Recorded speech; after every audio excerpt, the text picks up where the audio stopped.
Hello दोस्तों, नमस्कार। Mother's Glory Study Point channel पर आपका स्वागत है। दोस्तों, आज हम महाजनपद काल और मगध साम्राज्य के अगले क्वेश्चंस कर रहे हैं। तो आज का जो पहला क्वेश्चन है वो है, हर्यक वंश के किस शासक को कुणिक कहा जाता है?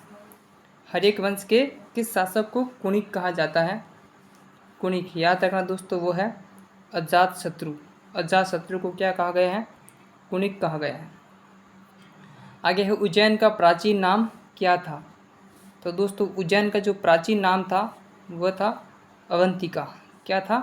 अवंतिका।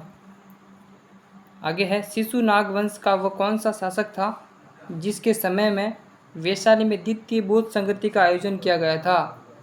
शिशुनाग वंश का वो कौन सा शासक था जिसके समय में वैशाली में द्वितीय बौद्ध संगति का आयोजन किया गया था? दोस्तों, वो था कालाशोक। कौन था? कालाशोक। कालाशोक। आगे है चौथा प्रश्न, पाली ग्रंथों में गांव के मुखिया को क्या कहा गया है? पाली ग्रंथों में गांव के मुखिया को क्या कहा गया है? तो दोस्तों, वो है भोजक या ग्राम भोजक। आगे देखते हैं, विश्व का पहला गणतंत्र वैशाली में किसके द्वारा स्थापित किया गया था? विश्व का पहला गणतंत्र वैशाली में किसके द्वारा स्थापित किया गया था दोस्तों? तो वो है लिच्छवियों द्वारा। किनके द्वारा? लिच्छवी द्वारा। आगे है, शिशुनाग ने अपनी राजधानी कहाँ बनाई थी? शिशुनाग ने अपनी राजधानी कहाँ बनाई थी?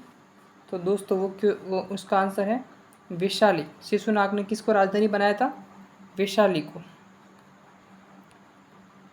आगे है, किस शासक ने गंगा एवं सोन नदियों के संगम पर पाटलिपुत्र नामक नगर की स्थापना की? किस शासक ने गंगा एवं सोन नदियों के संगम पर पाटलिपुत्र नामक नगर की स्थापना की? तो दोस्तों, वो था उदयन। कौन था? उदयन। आगे है, भारतीय इतिहास में नियमित और स्थायी सेना रखने वाला पहला ज्ञात शासक कौन था? भारतीय इतिहास में नियमित और स्थायी सेना रखने वाला पहला ज्ञात शासक कौन था? तो दोस्तों, वो था बिंबिसार। कौन था? बिंबिसार। आगे है, कौन सा वंश भारत में पितृहंता वंश के रूप में जाना जाता है? तो दोस्तों, वो है हर्यक वंश। दोस्तों, अजातशत्रु ने अपने पिता किसकी हत्या की? बिंबिसार की। अजातशत्रु ने अपने पिता बिंबिसार की हत्या की। और उदयन जो अजातशत्रु का बेटा था, तो उदयन ने किसकी हत्या की? अजातशत्रु की। ठीक है दोस्तों। आगे है, सिकंदर के आक्रमण के समय उत्तर भारत पर निम्नलिखित राजवंशों में से किसका शासन था? तो दोस्तों, वो था नंद वंश के शासक था, जिसका राजा था घनानंद। आगे है, झेलम का युद्ध जो 326 ईसा पूर्व में लड़ा गया था, किन किन शासकों के बीच लड़ा गया दोस्तों? वो था सिकंदर और पोरस के मध्य लड़ा गया।